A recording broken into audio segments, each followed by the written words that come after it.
My biggest transformation when I start OBE. Alam mo ba, dahil sa Online Business Academy, dito talaga nabago yung takbo sa buhay ko.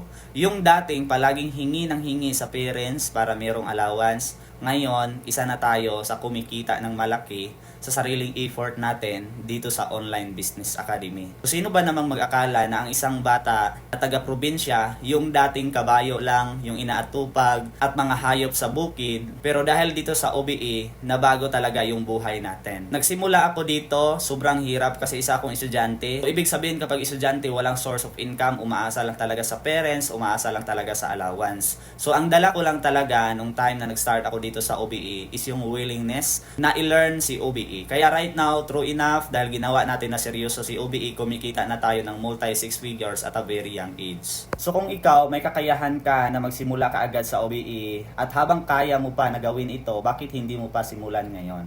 Bakit hintayin mo pa yung perfect time na kung saan saka ka pa magsimula sa OBE kapag wala ka ng source of income?